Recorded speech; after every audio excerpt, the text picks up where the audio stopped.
Hello and welcome to the Fuel Run Recover podcast. I'm your host, Stephanie Natchuk, registered dietitian, running coach, marathon runner, and mom. This season, we're breaking down running's biggest trends, hot topics, and myths, and turning them into practical nutrition and training advice you can actually use every day. Let's get into it. Hey runners, before we get into today's episode, I want to ask you a quick question. Have you ever wondered if your nutrition is actually helping your running, or is it actually holding you back? If you want to find out, I've created a brand new free resource just for you. It's called the Runner's Fueling Audit.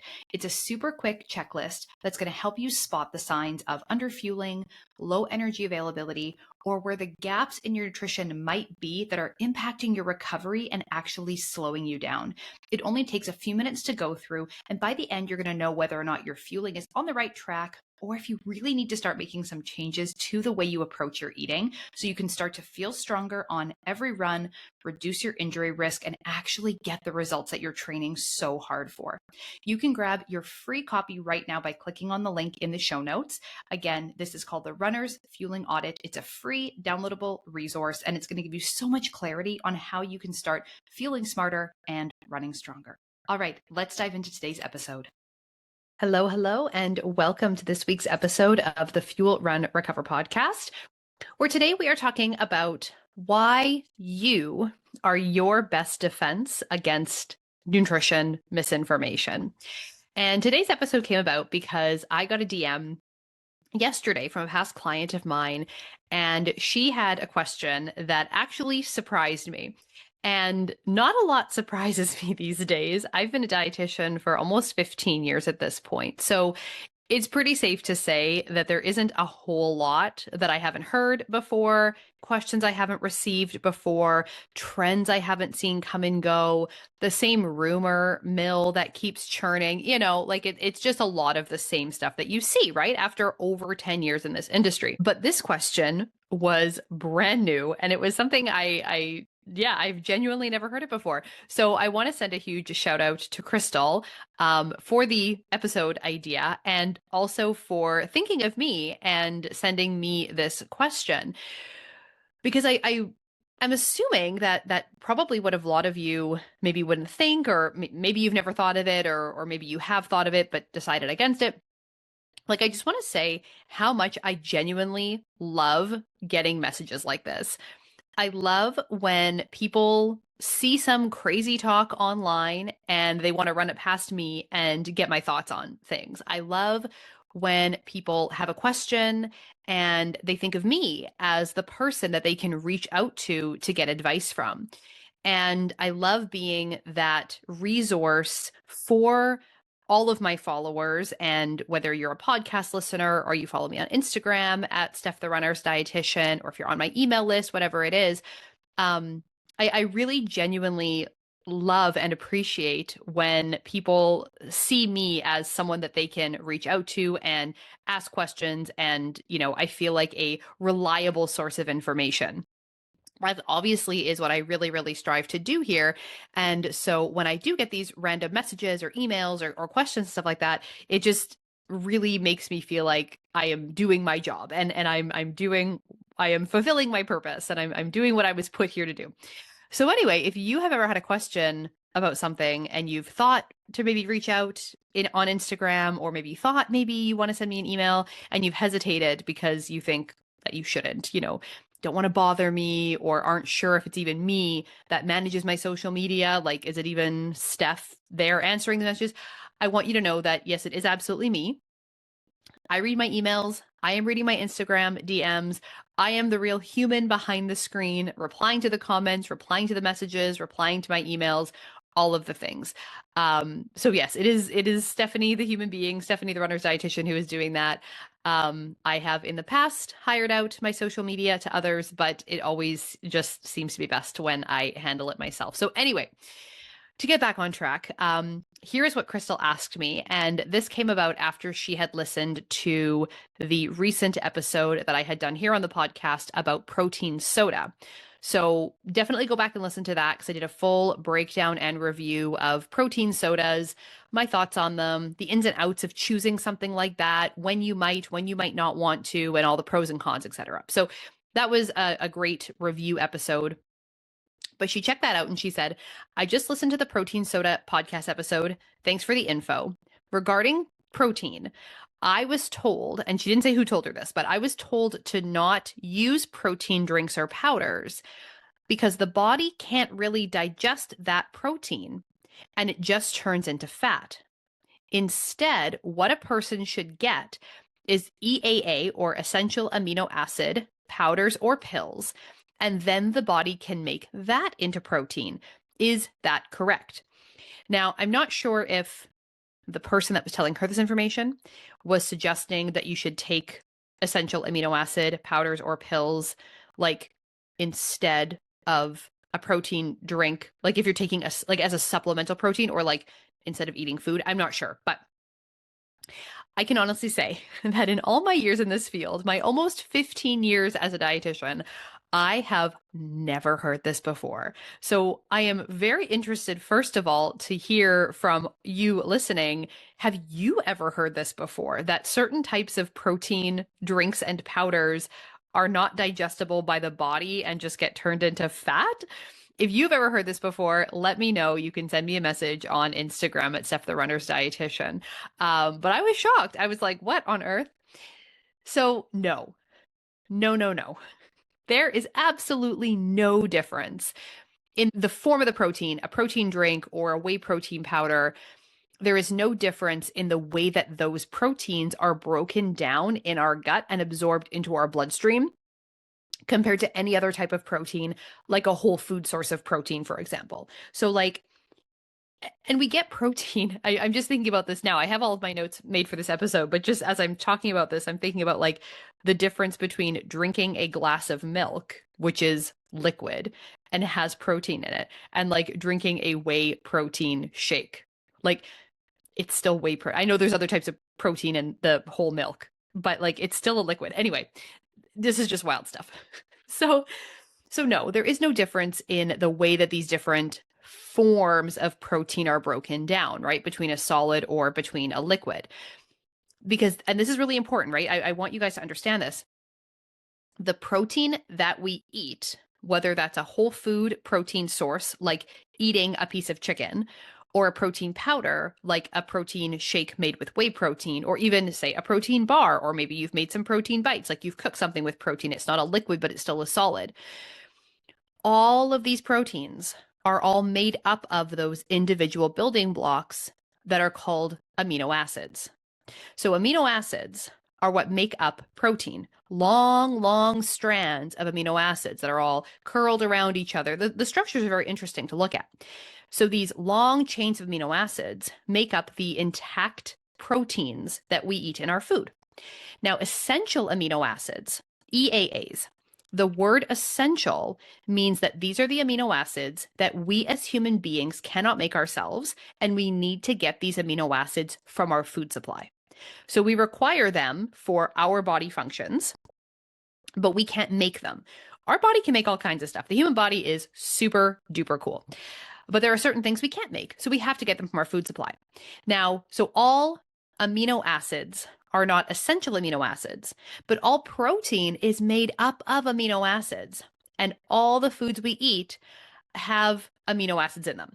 Now, a lot of the foods we eat are very high in these essential amino acids, and there's sort of like an adaptation response there, right? If as human beings over millions and millions of years, we have eaten these foods, right? Our bodies are like, oh, well, we have this like constant supply or, semi-constant supply of these specific amino acids. So we don't have to keep making them, right? Whereas other species have different nutrients and different things that are essential for them or non-essential for them. Again, it comes down to adaptations with our food supply over time.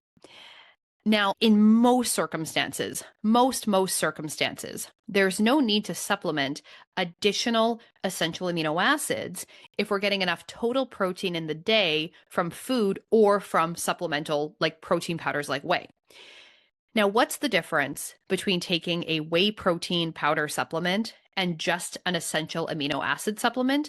Like, the difference is that in the whey protein powder, you're getting more than just the essential amino acids. So there's more total protein inside the whey than in like the scoop of essential amino acids.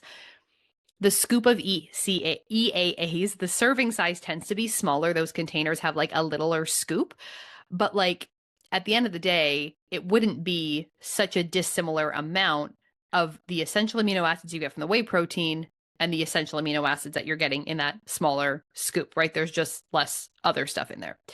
So, is there an appreciable difference? Like, yes, there is, but I don't want to get to the point where we're splitting little hairs like this over what type of protein supplement you should take. The essential amino acid powder, stuff like that, also, of course, tend to be more expensive than if you're getting a whey protein powder. So it's another consideration. But anyway, today's podcast episode is not about the pros and cons of what type of protein powder you're choosing. But I did want to dive a little bit more into that because I generally do see a lot of confusion around these terms, right? Protein, amino acids, branched chain amino acids, essential amino acids, right? All of these things can be a little bit confusing. And it's a lot of different terms to remember. And there's a lot of overlap, but they're not all the same. And so it isn't really hard for me to understand why this isn't like a straightforward area of nutrition for a lot of people. And so that was one part of this comment that I received, or this question that I received. But here's the part that I really was like, I'm sorry, what?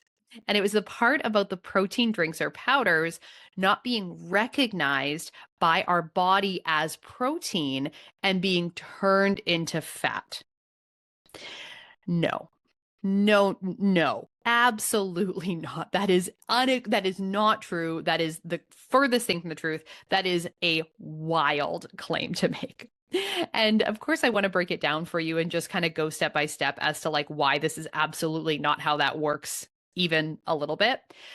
And again, like you are your best source. You are your best resource when it comes to misinformation, right? You reading something, seeing something and being like, wait, what? I'm not sure about that. That doesn't sound right.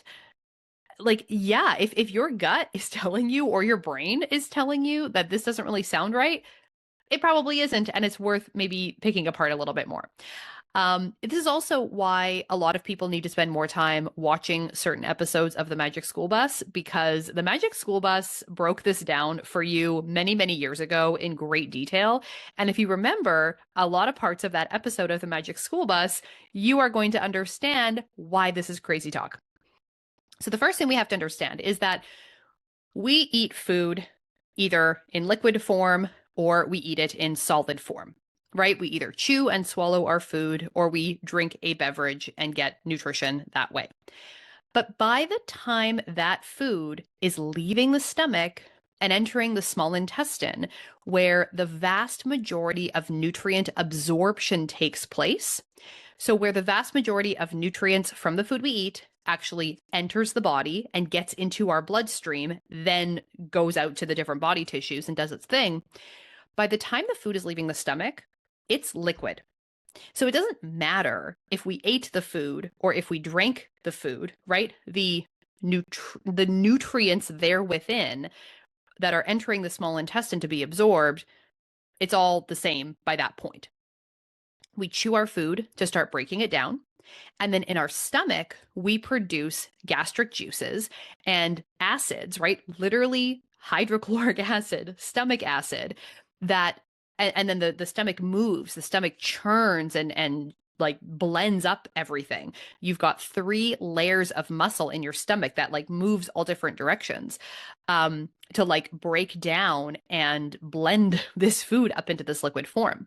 And it's doing that because it starts to break down those larger nutrients into smaller pieces. So for example, taking those intact proteins and deconstructing those proteins and getting them into a form that then our digestive enzymes can actually break into those individual amino acids and absorb them, right? If we had like a whole intact protein enter the small intestine, there's not a lot that we can do, right? Those digestive enzymes can't get at all of the different parts of that protein. We need to have it more accessible and more broken down. Same goes with carbohydrates, same goes with fats. So the process of chewing our food, that food spending some time being broken down in the stomach and then entering the small intestine, where we started with that meal whether that meal started as a solid or a liquid does not matter at all. By the time it's reaching the point where we're actually absorbing those amino acids, it's all the same.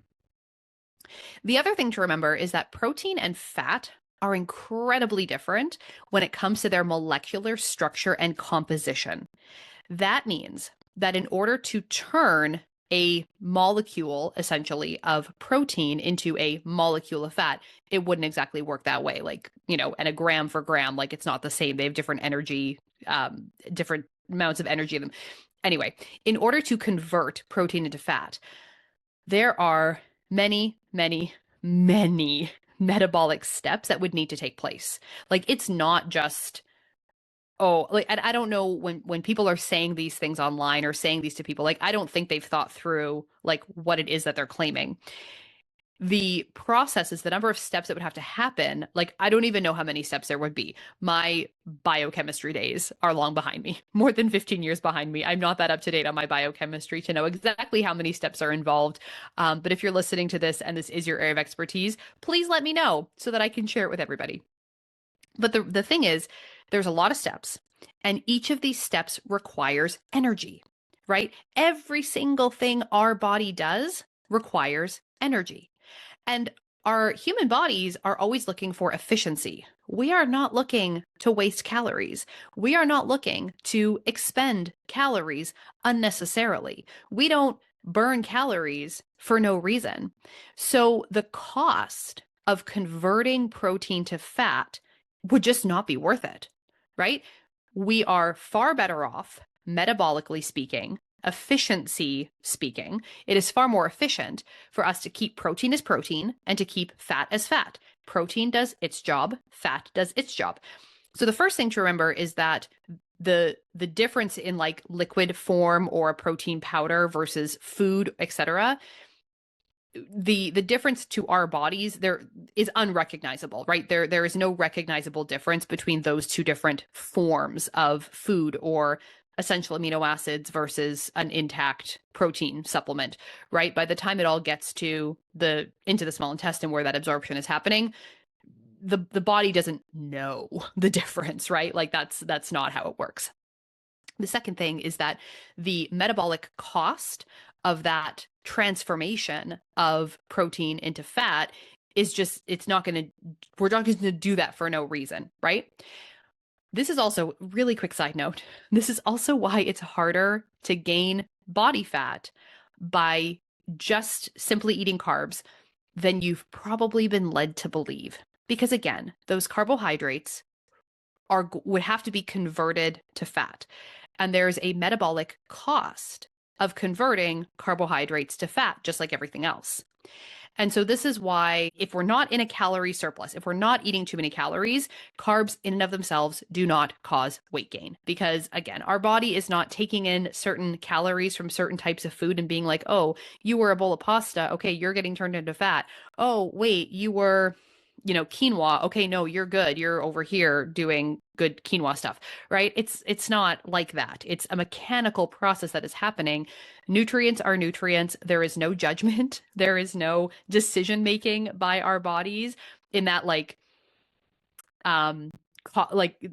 cognizant sort of way that sometimes we talk about it. It's just what's going in, what's being broken down, and then what our body can do with it to be most efficient, right? So it's harder to gain fat by eating carbs in and of themselves than most of us think. We can't just pump our fat cells full of everything and anything, right? We don't just put protein in our fat cells and we don't just put sugar in our fat cells. Like, things need to be converted to fat in order for it to be stored in a fat cell. And we're not going to do that unless it's necessary and we are in a overall calorie surplus.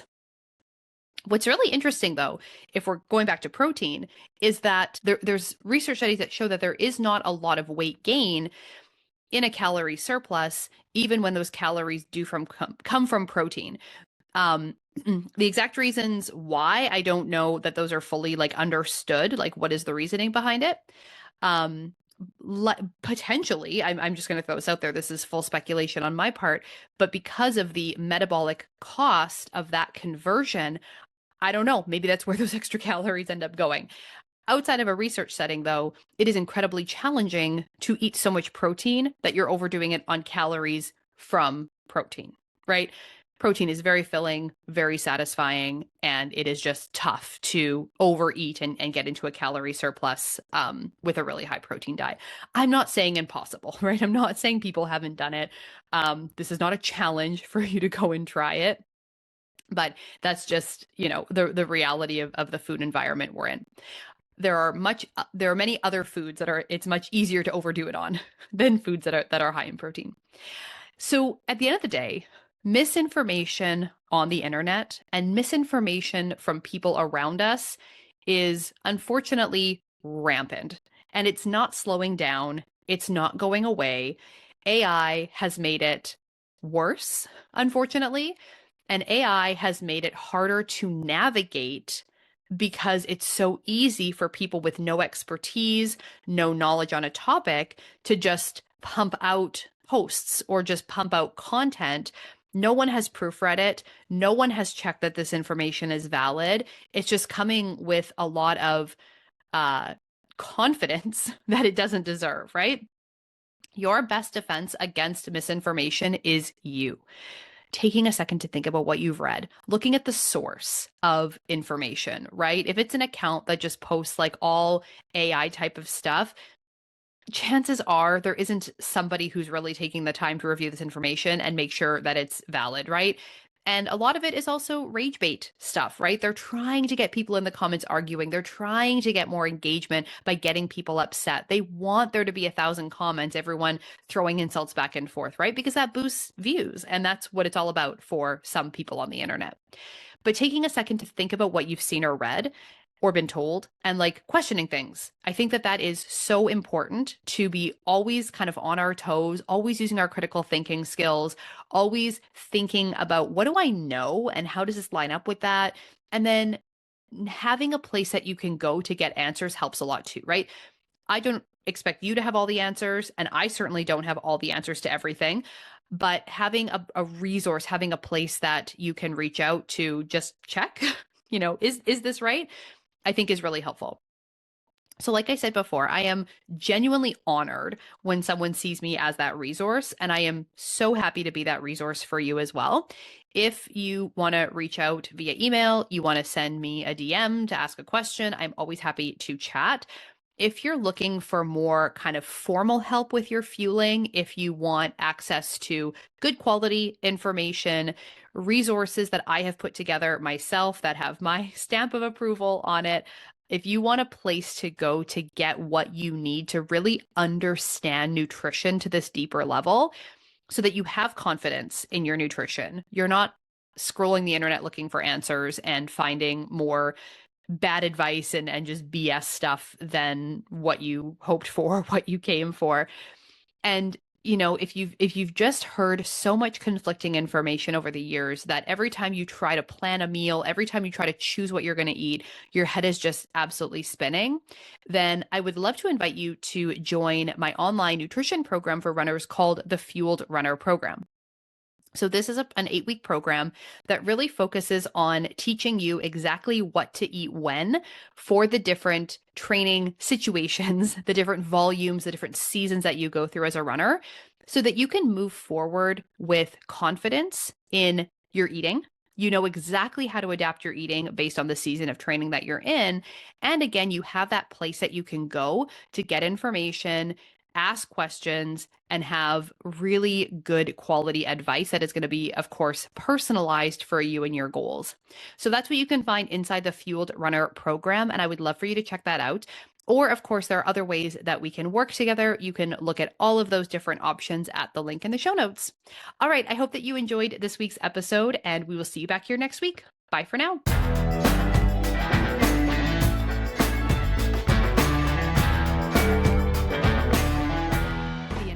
This podcast is for educational purposes only and is not to be used or relied upon for the diagnosis or treatment of any health condition. This information does not create a client-practitioner relationship and should not be used as a substitute for professional medical advice.